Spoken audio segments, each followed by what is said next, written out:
One concern might be right here, one concern right here. So it looks like there's actual two rotations in through here.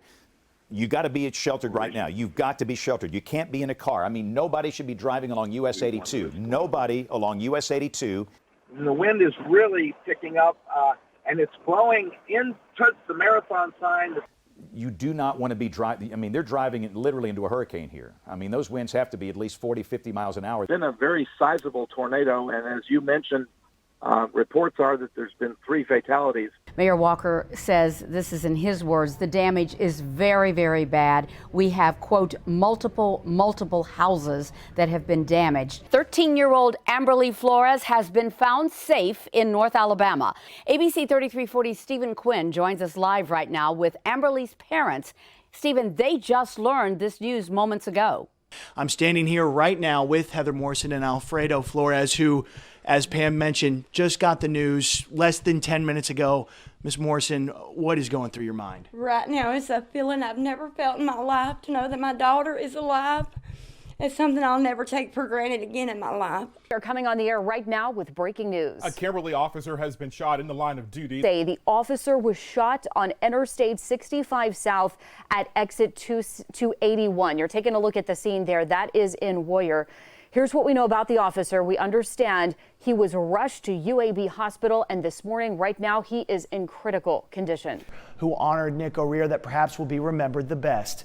Take a look. This is Stella. Stella was, in fact, his partner. His K-9 unit, as where he served, Nick O'Rear did for a member of the Kimberly Police Department. O'Rear had just graduated from the police academy back in 2018. Ribbons here outside of City Hall. And whether you lived in Kimberly or Warrior or any other of these small towns in northern Jefferson County, the people we talked to are feeling the impact. Today marks the 55th annual Selma Bridge Crossing Jubilee. It commemorates African Americans' fight for the right to vote. And Stephen, some Democratic presidential candidates were there as well today. Muriel, this has become an event, really one that is marked on the calendar of every major candidate to come and mark what is not only a major political event, but first and foremost, a celebration and a memorial of civil rights and what happened on the bridge behind me here. As you see here, this is Congressman John Lewis. We should be seeing in this video. Keep in mind, he was diagnosed with pancreatic cancer in December. He marched across this bridge 55 years ago, and he was here again today to greet those, including the major presidential candidates on the Democratic Party side. I thought I was going to down this bridge, but somehow, in some way, God Almighty helped me here. Yes. We cannot give up now. No. We cannot give in. No. We must keep the faith, keep our eyes on the prize. And right now, the COVID-19 pandemic continues to evolve. Just moments ago, the Alabama Department of Public Health wrapped up a news conference. We've learned a JSU student has been declared a person under investigation, matching the criteria for testing. And then this afternoon, the NCAA announcing what we all knew was coming, the cancellation of the NCAA men's and women's tournaments. So this means the season is over for every team, including the Auburn Tigers, a Final Four team a year ago. The first case of a coronavirus infection that we have identified. We have been expecting this for some time now. This could be, though, the first of many possible cases now that the state has ramped up testing. ABC 3340 with team coverage this afternoon. Our reporters and anchors are ready with information on the impact of the virus on our schools and on our sports. Chris and Pam, right now, that COVID-19 patient is in self-isolation and in medically stable condition in Montgomery County. The bell sounds on another historically bad day for the nation's economy. We call it a black swan in our industry. And what that means is basically it's a once-in-a-lifetime event. Gates do open at 6:30 a.m. Testing starts at 9 a.m. We are seeing about 20 cars out here already. Coughing, sneezing. So those are the main symptoms I've had. Adding to the list of issues parents are needing to handle. And of course, Alabama's chief meteorologist James Spann took it upon himself to help those parents out this morning. He spent time teaching children about weather. Educators say it is critical for children to stay on a schedule, stay on a routine, and now many parents are creating a homeschool environment for their children. A, The Devers family is dedicated to keep learning going, even while school is out. And now 5-year-old Skylar is even taking Mandarin lessons from home. Governor Ivey has just approached the microphone. Let's listen and hear what she has to say. Alabamians, I want to get straight to the point. Effective tomorrow afternoon at 5 p.m., I am mandating a stay-at-home order for the entire state. There's the chance we might have a tornado that is down, lofting debris. In fact, a very high chance of that. We can see that here clearly. We are right along, I'd say, right across from the Lawler Baptist Church. This is Wesley's Booby Trap. We're just like to the south of it, or just to the, I'd say, yeah, to the south of it. This is like right near a Green Top Barbecue, Cafe Dora. It kind of was just like really fast. And then when I look out, the first thing I thought of was my best friend, Jasmine. She lived right over there. Our trailer's not there anymore. And I know you were just on the phone with her, right? You were just she's talking. Okay. She's Her and her little girl are okay. All right, Caitlin, thank you so much. I know Thanks. you're doing okay. As you can see, Chris, there's a lot of people who are still very shaken. And Caitlin, thank you for talking to us. I know it's not easy given what's going on right now. Breaking right now, we have just learned a Birmingham police officer has been shot. If we can, let's go to this live image just coming in from the scene. This is in North Birmingham, and it's at a cafe. It's called Roof's Cafe, and this is on 24th Street North. They noticed that he was a police officer and immediately opened fire on our officer.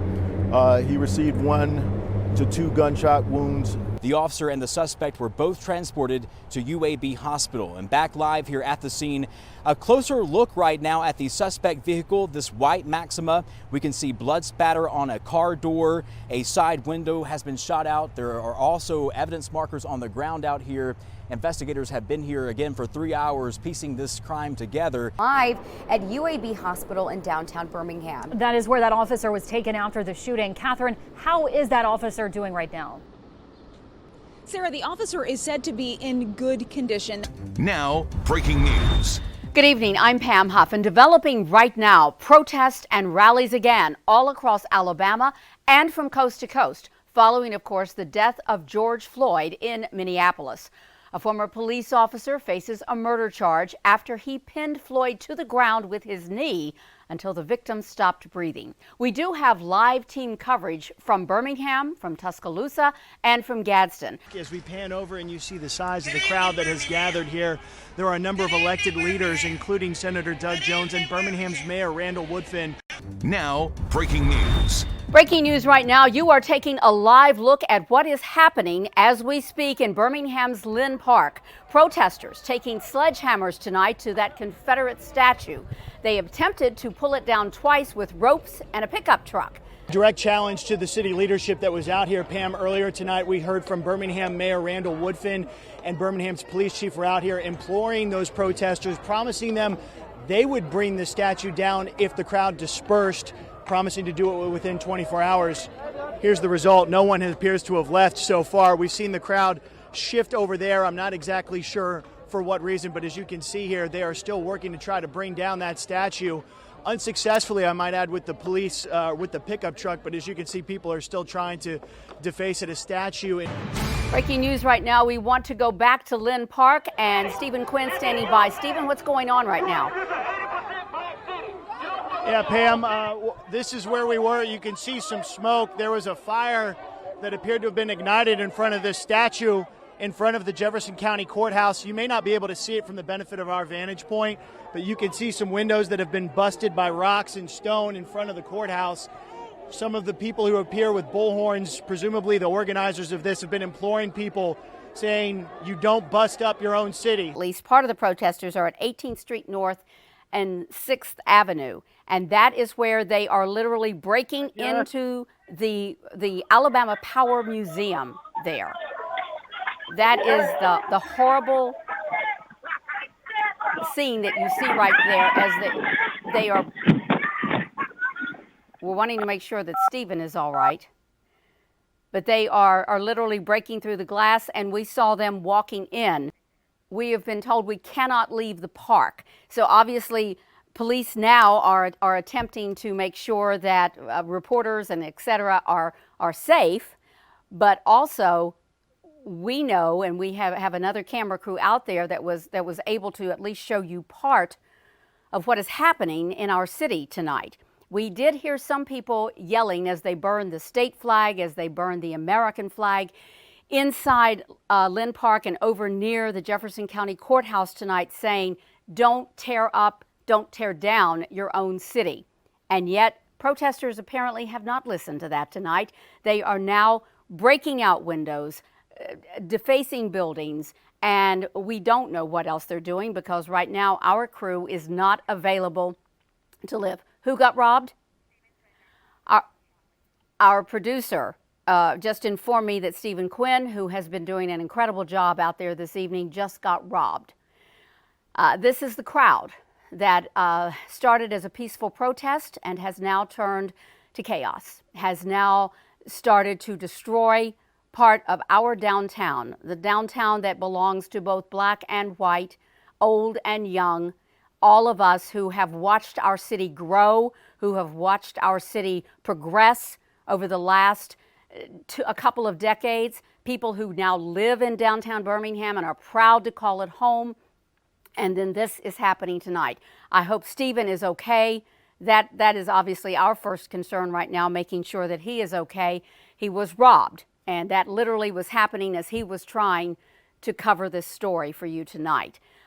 Police have not allowed our camera crew now to leave the park. We are there. You can see them. Breaking overnight, a Moody police officer is killed in the line of duty. A 23-year veteran who had been with the department for 3 years. We have the latest information on what led to his death and the arrests made so far. As officers got there, Sergeant Williams was shot and killed. He was later flown to UAB, and that's where he died from his injuries. We have team coverage this afternoon. Williams is the second police officer this year to be shot to death in Alabama. The sheriff also signaled that drugs or other illegal contraband were also found inside. 2 people are in custody this afternoon. We are told that the man and woman are from the Birmingham area. Formal charges are expected to be filed and announced in a press conference as soon as tomorrow. Yeah, Brenda, it has been such a tough day out here. A good friend, a good leader, a good police officer. That is how they're describing this sergeant, all rolled up in one. You can see the flags at half-staff throughout the city here. So many emotions as this department and community mourn the loss of their officer. And live in the ABC 3340 studios, we have breaking news coming into the ABC 3340 newsroom at this very moment. You're taking a live look from one of our tower cameras. This is at the Galleria Towers of a police situation unfolding inside the Galleria. It sounds at this point that the Hoover police are just confirming to us that shots have been fired at the Galleria. That is coming in right now from Hoover police. We can confirm that there are at least 4 victims that are at local hospitals right now, but their conditions are unknown at this time.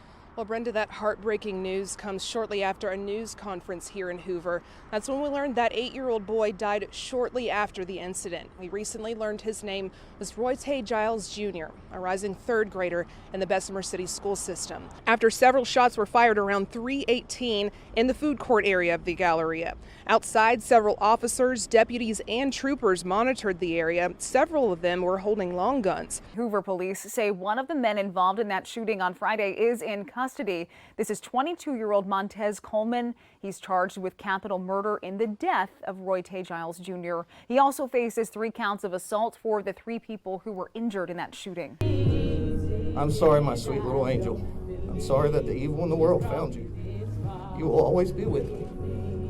To his parents, I am so sorry that this happened. Officer Skylar Parrish tried his hardest to save Roy Tay at the Galleria that day. It was too late. Senseless violence took the life of an 8-year-old brother, son, cousin, and grandson. He was a happy child, and I told him that I love him, and he told me the same thing, that he loved me. And I told him I was going to see him, in another week or 2 or whatever, but I didn't get that chance. This afternoon, Alabama's largest shopping mall is open actually for the first time since Friday's fatal shooting of an 8-year-old boy. 3340 Cynthia Gould shares the memories of a child who stood out in the classroom for many reasons. Jonesboro Elementary in Bessemer, where Roy Tay was a rising third grader, hearts are heavy. We want Roy Tay's family to know that we absolutely love them. Breaking right now, Tuscaloosa police confirm shots were fired outside University Mall in Tuscaloosa. Here is video, and here is what we know. 2 people have been shot, and one of those victims has been rushed to DCH Regional Medical Center. Walking outside a store, and I see all these people running past me saying, they're shooting, trying to get outside the mall. So immediately I see every store is closing their gates, closing their entrances. It's a soul-crushing day for Tuscaloosa, there's no doubt. But it's soul-crushing anytime anyone's involved in the shooting. Spoke with the mayor and mall shoppers. Maya, any update on the 2 victims? Stoney, no, details are still very limited at this point. We do know that 2 people were shot here this evening, at least 1 person taken to DCH hospital. You can see a heavy police presence while investigators work to figure out how all this unfolded. Firefighters battled the blaze at St. Mark the Evangelist Catholic Church. ABC 3340 Stephen Quinn joins us there live now. And Stephen, they were able to save some important pieces inside the chapel.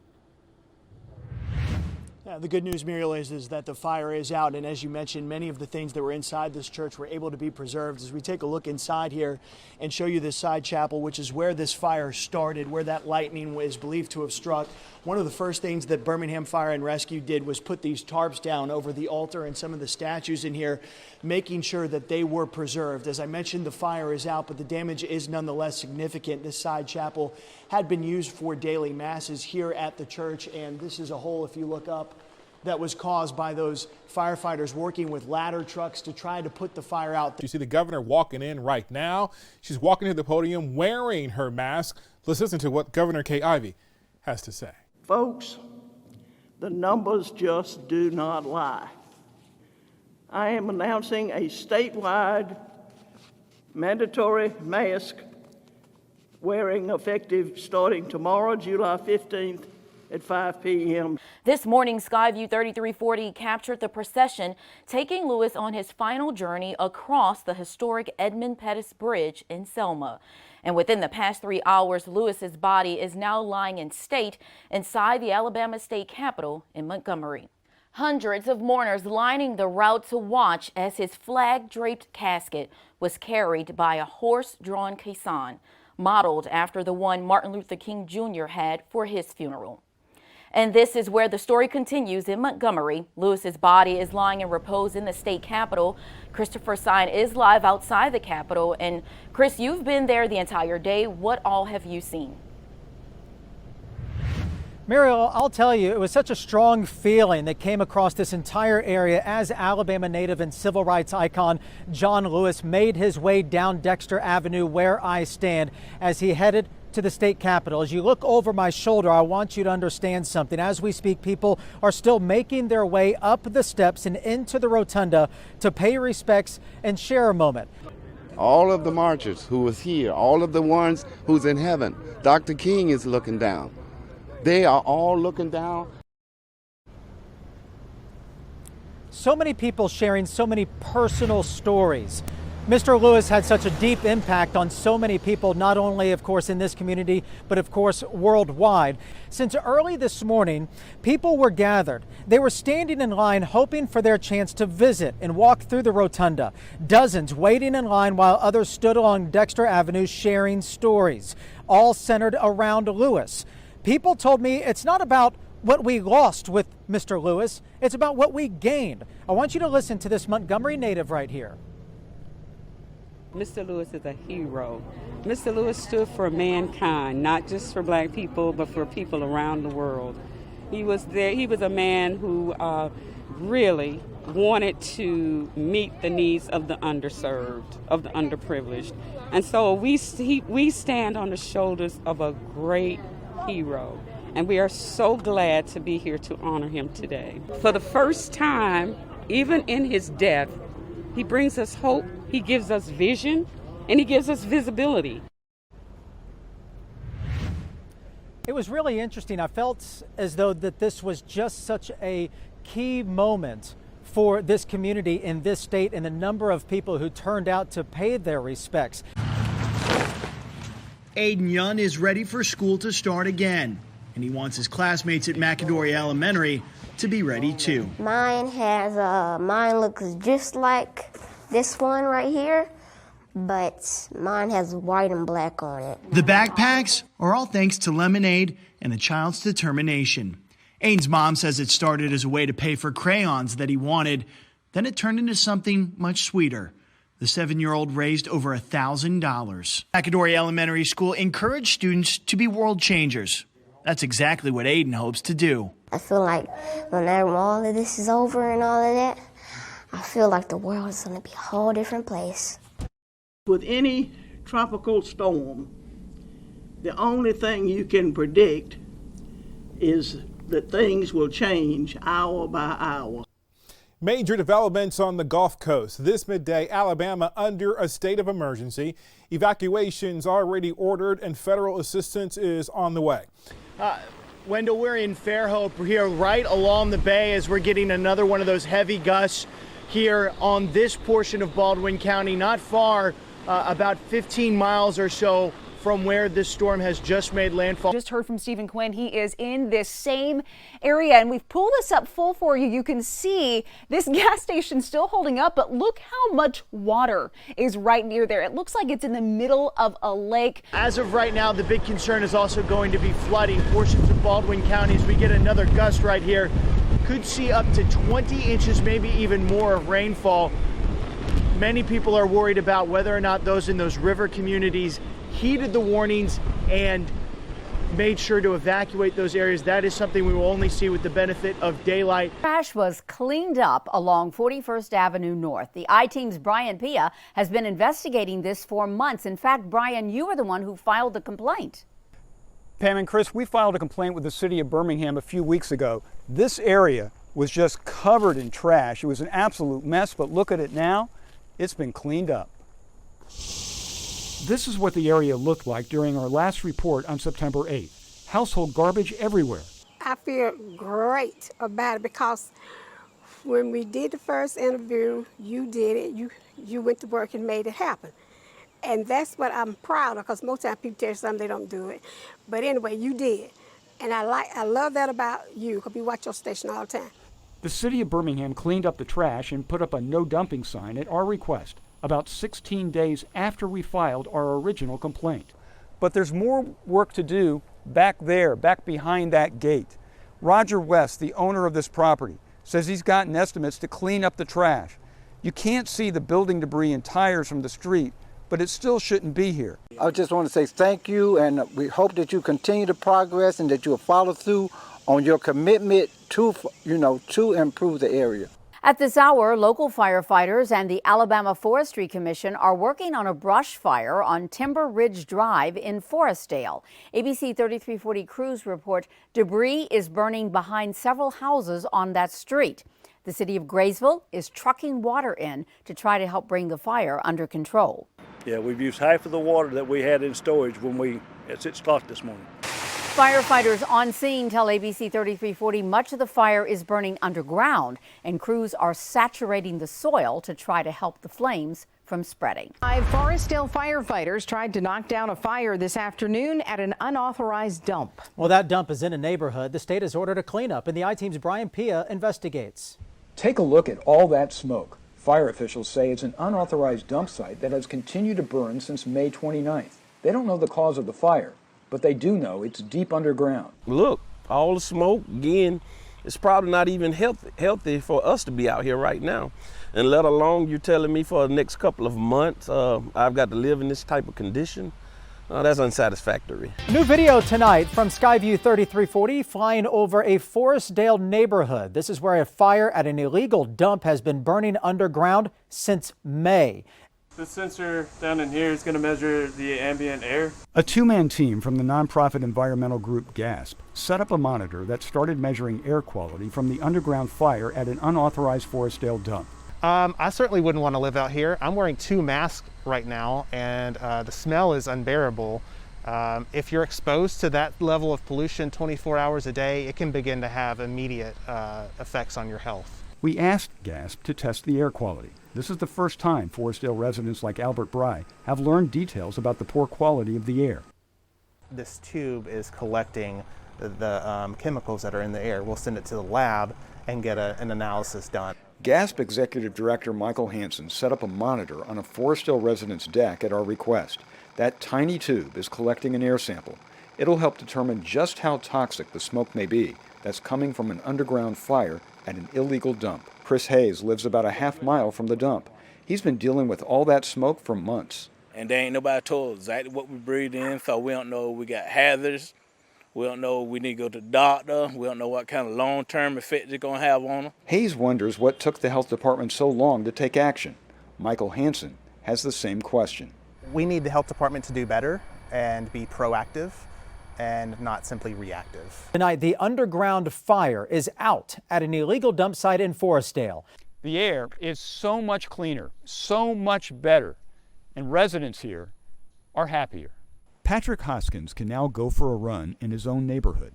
He doesn't have to worry about polluted air. I can breathe. Now my nose ain't stinking, my throat ain't burning, so I'm good now. Ronnie Bates has a message now that the fire is out. Thank you guys. Thank our representative, our council, everybody. Thank you for putting it out, because we were suffering over here. That's what I want them to know. Gotcha. The underground fire at the illegal dump began May 29th. The I-Team started investigating in June. The fire department couldn't put it out. The dump site operator hired his own crews. That didn't work either. In mid-August, Jefferson County crews were finally able to get on private property to start putting out the fire. That's after dump site operator Anthony Clark pleaded guilty to 3 counts of littering. County crews removed 24,000 tons of construction and demolition debris. And today, you see a large area prepped to grow ground cover. It's quiet, and there's no unhealthy smoke. So now the question is, how much did it cost to put out the fire? And how much will the dump site operator have to pay? Jefferson County officials are compiling those numbers. We start with that ABC 3340 weather alert as Alabama could start seeing impacts from Zeta as early as tomorrow. Included in that tornado watch that goes through 5 a.m. Central Time, 6 a.m. Eastern Time. For us here, it's been the story of rain and wind, and a lot of wind. This large tree has fallen on the porch of this home behind me, brushing up against the front of the home, hitting a window here as well. And then it extends all the way into the street. 3rd Avenue North right now is blocked. You see the tree, a very long one, is blocking the roadway here. Located on Highway 145 in Clanton, really close to downtown. And check it out behind me. This is a roof that blew off a business, and power lines are entangled in this roof. We've watched all morning cars drive up. They think they can go through, but there is debris going across the roadway here, so it's very dangerous, and you really don't know until you drive up on it. Pam, take a look at this. A huge oak tree split this mobile home in half. Fortunately, no one was inside at the time. We have spotted damage on most city streets in Clanton, including here at Louise Pitts' home. She's located on 5th Avenue North. Power crews across Shelby County, including the one right behind me here. This crew, we talked to them earlier, started their day around 7 o'clock this morning over in Vestavia Hills. They haven't stopped since.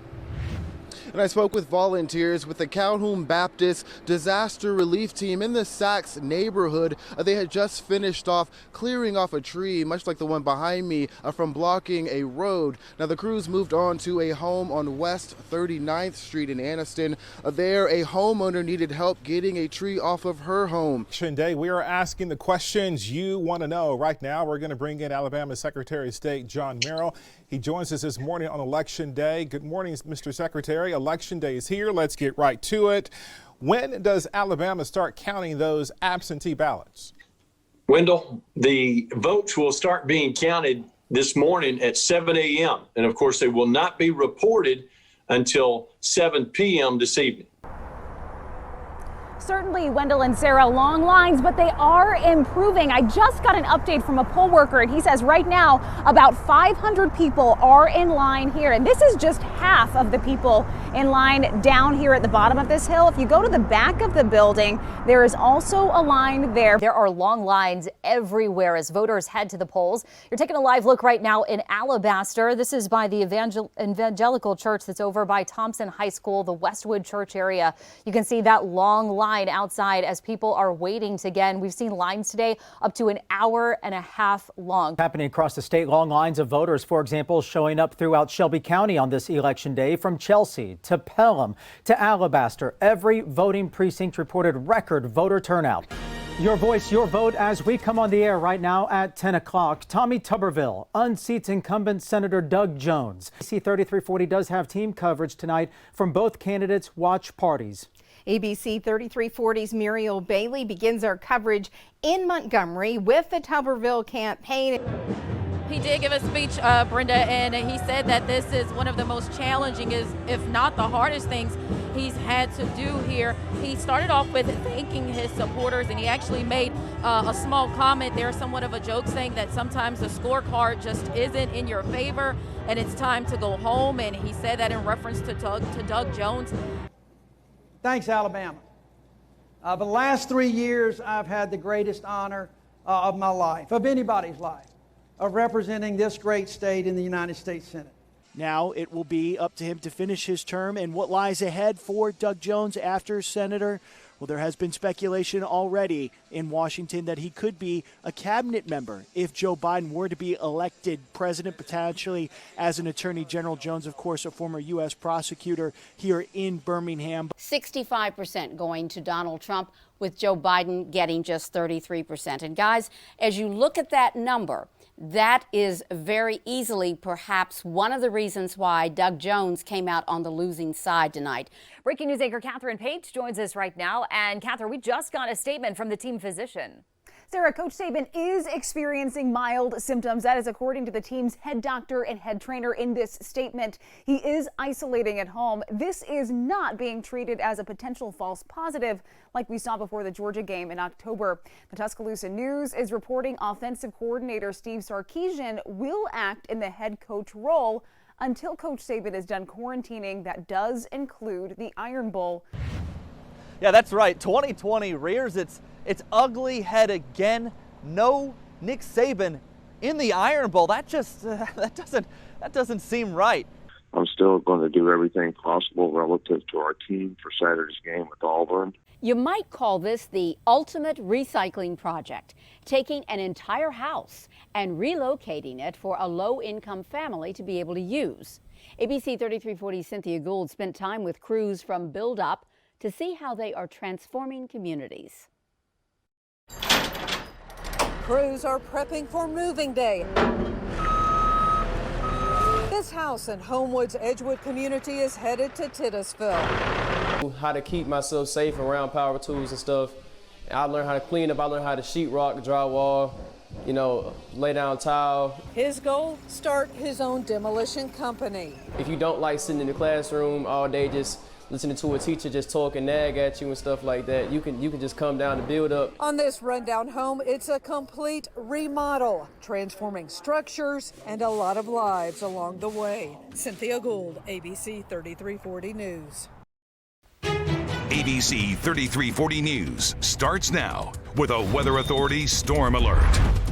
As we speak, strong storms are rumbling through parts of central Alabama. Alabama's chief meteorologist, James Spann, is watching the radar very closely. But James, at this moment, no warnings out there right now. That's correct. We had one severe thunderstorm warning about 20 minutes ago. That warning was canceled. And here's the situation. Initially, the storms formed over West Alabama early this afternoon. Now they have shifted over into the eastern side of the state, especially right up and down Interstate 59 north and east of Birmingham. This is the storm cluster that prompted that warning through parts of St. Clair County. They've fallen below severe limits, but you've got hail, gusty winds, frequent lightning in here, and I say hail, probably small hail. Heavy rain falling just north of Springville on top of Straight Mountain, Whitney Junction back up towards Steele. Heavy thunderstorms in progress just north of the city of Gadsden, and again, this is right along Interstate 59 here, so small hail, gusty winds, heavy rain, frequent lightning. All this stuff gradually dies down later tonight. And this moist air is going nowhere. We've got our forecast and the latest on Tropical Storm Cristobal in the Gulf coming up in minutes, so stay with us.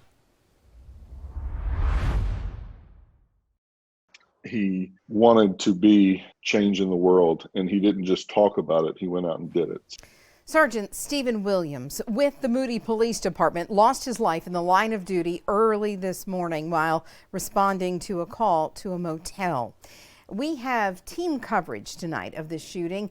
Cynthia Gould talked with his colleagues about the kind of man and officer he was. We start, though, with ABC 3340 Stephen Quinn, who talked with the local sheriff about this investigation. Stephen, tell us what you've learned. Pam, we know that Sergeant Stephen Williams was called to this motel late last night with an officer trainee. The sheriff tells us as soon as they got here, they were under fire, and it quickly became clear they were in the fight for their lives.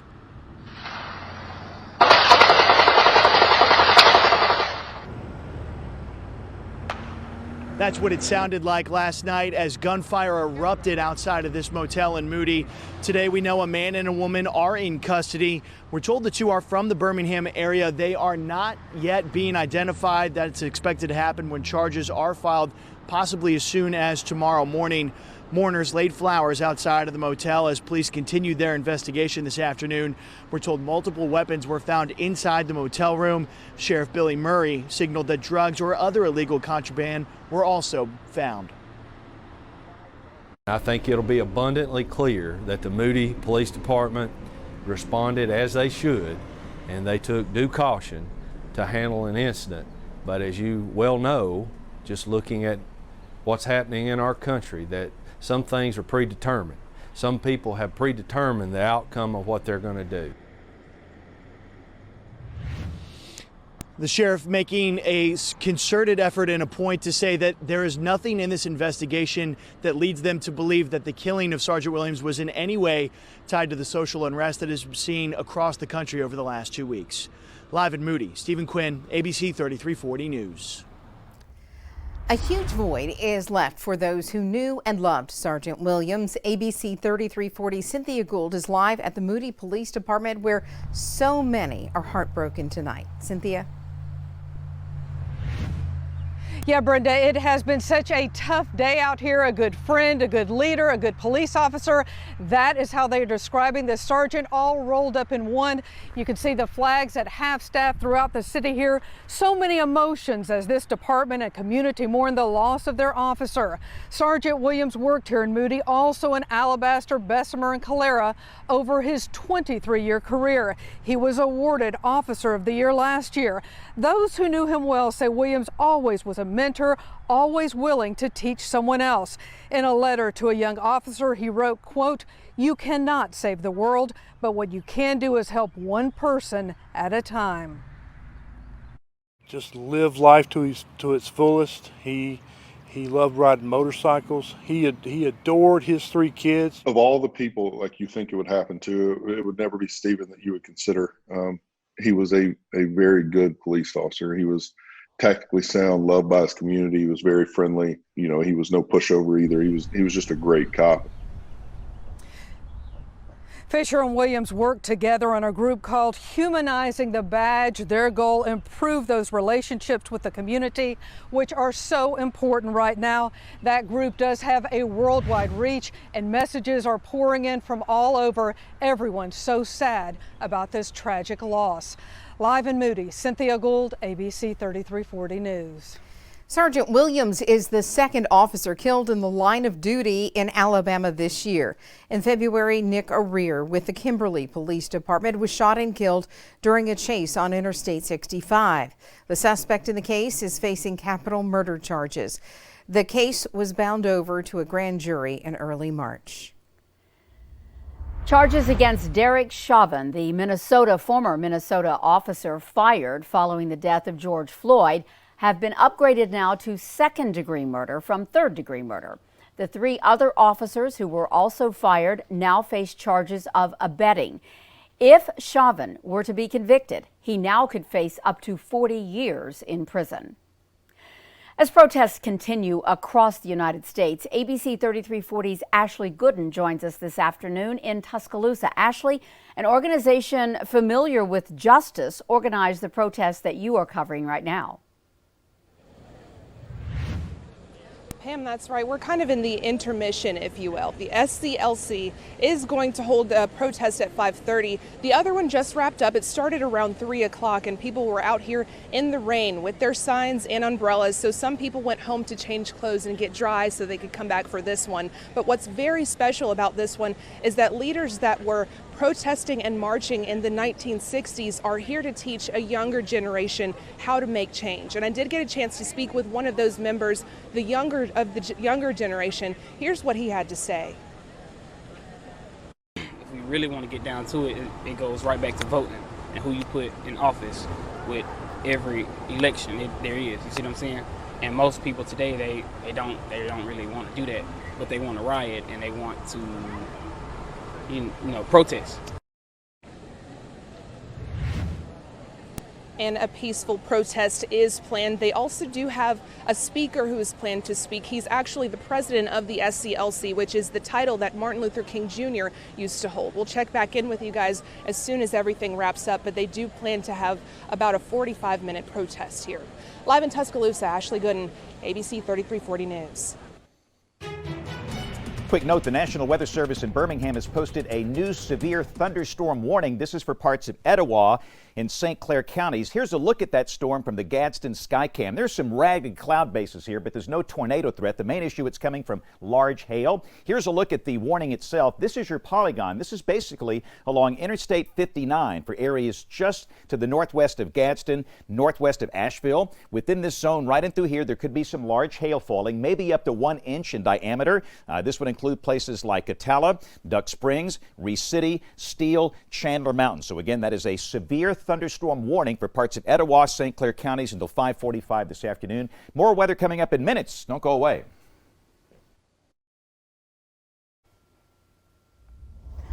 Birmingham police are searching for the person who robbed the CVS on Gadsden Highway Tuesday evening.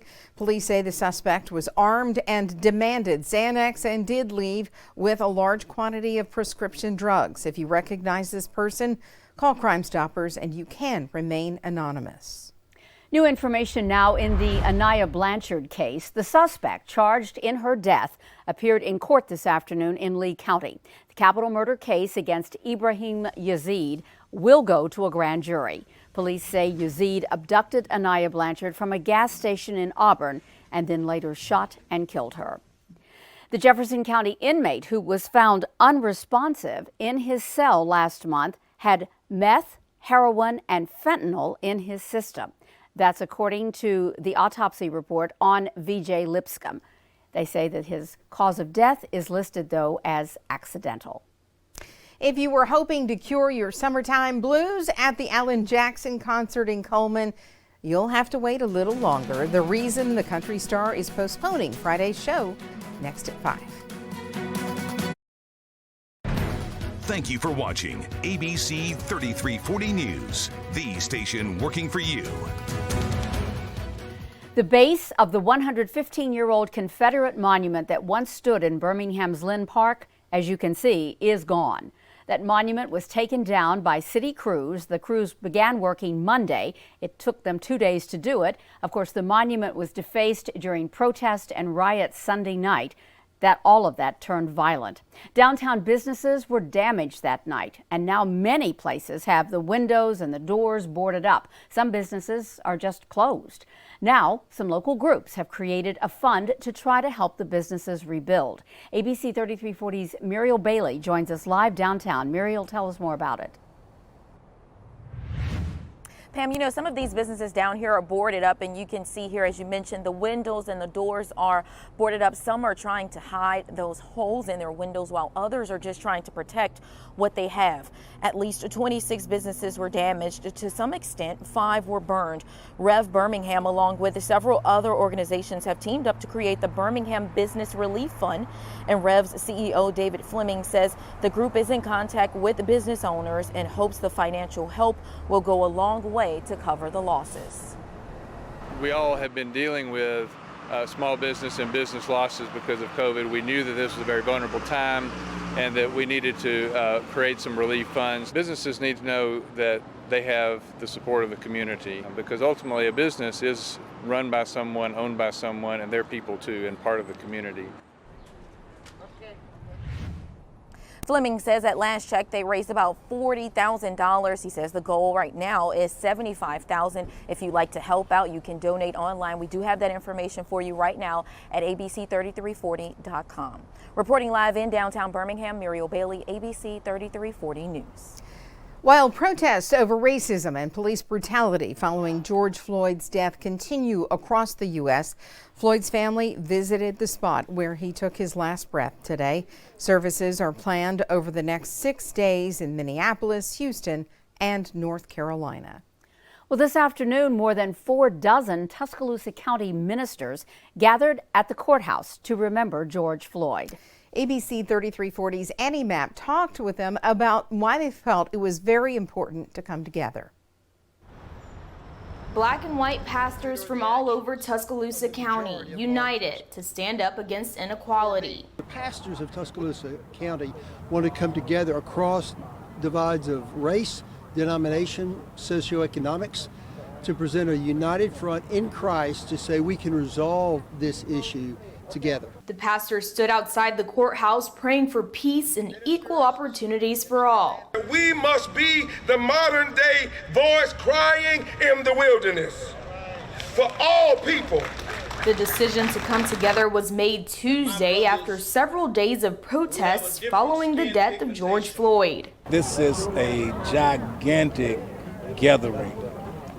Not necessarily in numbers, but the impact that this can have. I'm extremely excited that our white brothers not only feel what we feel, not only want to speak against it, but they want to stand with us for justice, not for anything selfish, not for anything ungodly. At 70 years old, Pastor Moore says he's never witnessed ministers coming together like this before.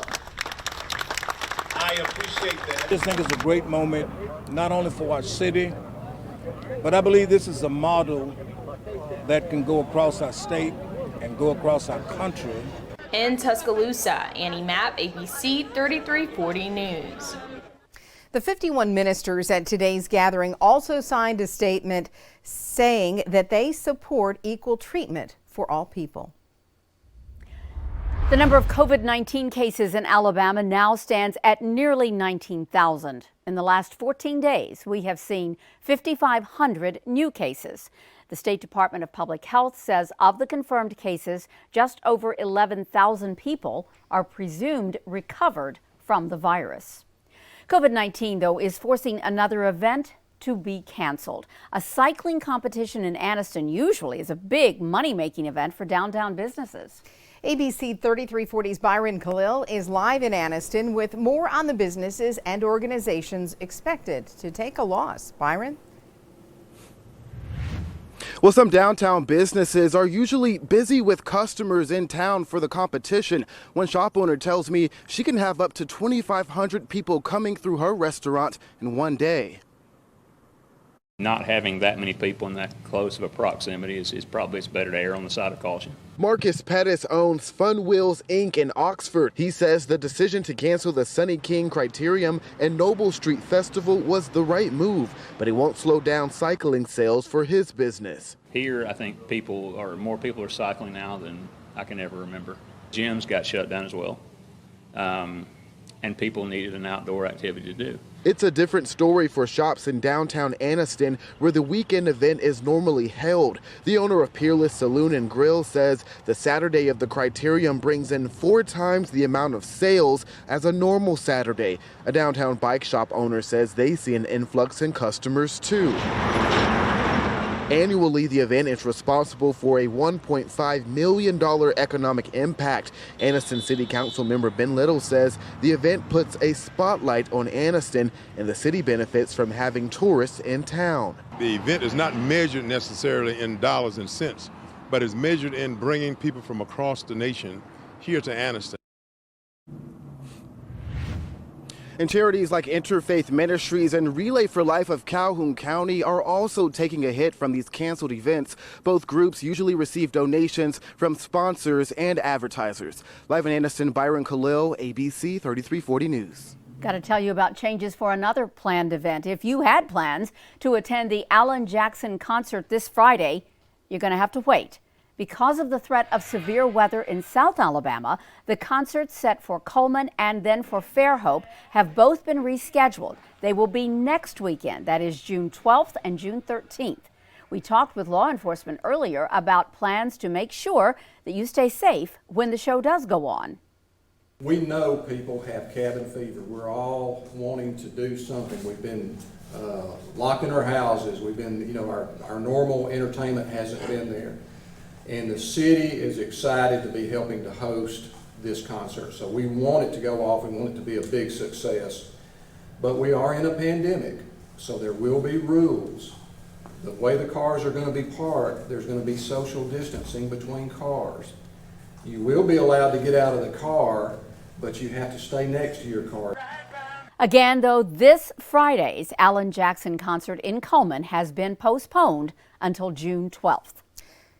Right now, southern Mexico is under a tropical storm threat as Tropical Storm Cristobal made landfall. The National Hurricane Center says flash flooding and mudslides are likely to continue across Mexico and parts of Central America over the next couple of days.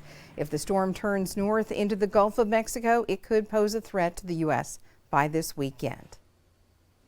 Now, your latest forecast from the Weather Authority. Some ominous clouds on the Gadsden Skycam. Very strong storms in progress in Etowah County. The storms mainly producing large hail. That's the main threat. There is no tornado risk involved with this. Let's go right to the radar, and you can see we have a severe thunderstorm warning in effect for parts of St. Clair and Etowah counties until 5:45.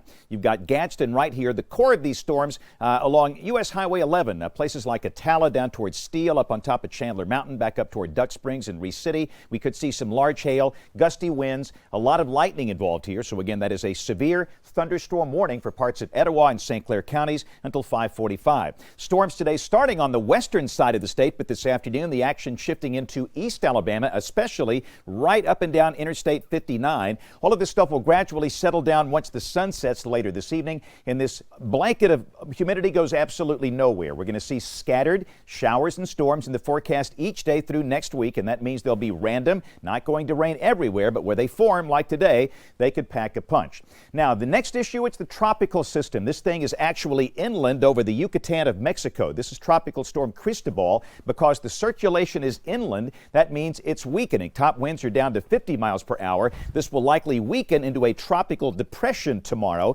And then it comes back out across the water by Friday night. It begins to strengthen again. The latest track from the Hurricane Center brings it into the Louisiana coast late Sunday afternoon is an upper end tropical storm, 45 or 65 mile per hour winds, then weakening near Monroe, Louisiana by 1 o'clock Monday afternoon. We are on that wet east side of the system. For the Alabama and northwest Florida Gulf Coast, dangerous rip currents from now until early next week. Rain amounts could be heavy at times, between 2 and 4 inches, especially over the weekend on Sunday, but understand it's not going to be continuous. In fact, I think you'll see some sun at times. If I had a beach trip planned, I would go. Winds 15 to 30. The stronger winds will be in Mississippi and Louisiana, and there might be a brief waterspout or a tornado involved in this thing. We'll keep an eye on it, and for the region, the heaviest rain will be across the southern part of the state. Rain amounts up this way will be considerably lighter. Take a look at our 10-day forecast. Pretty much a persistence forecast, a mixture of clouds and sunshine each day with scattered showers and storms. Coverage a little higher by Sunday and Monday. Chance of any one spot getting wet, 50 to 60% with highs mid to upper 80s. Catch my forecast every day on great radio stations around the state, including 97.3 Play. As student athletes prepare to return to campus, Auburn head coach Gus Malzahn weighs in on what workouts for athletes will look like. It's next in You at 5. We've been talking this week about high schools starting voluntary workouts. Well, next week, Alabama, Auburn, and UAB reopen their campuses for their student athletes. ABC 3340 sports anchor Jeff Spiegel joins us from the newsroom. And Jeff, last night Gus Malzahn talked about Auburn's plan. He did, Brenda and Pam. They'll proceed cautiously, starting with each player getting tested first thing Friday morning, even if that player hasn't shown symptoms of COVID-19. If someone tests positive, he will be sent to a separate dorm for quarantine. Workouts will start Monday, all done in small groups with masks, using social distancing under the guidance of strength coach Ryan Russell.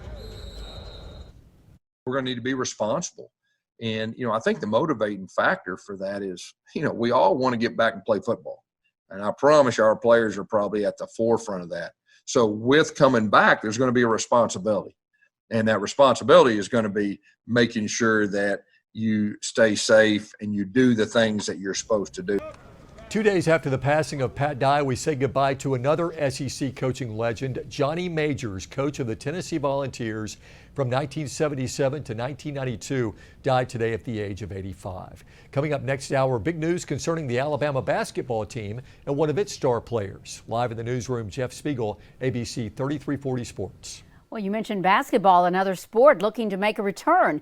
The NBA Board of Governors is set to meet Thursday. During their conference call, ESPN says that they plan to vote on a proposal that would allow 22 teams to restart in Orlando. The teams would begin training in July. The players then would be tested daily for COVID-19. And before we go, we want to show you once again the skies over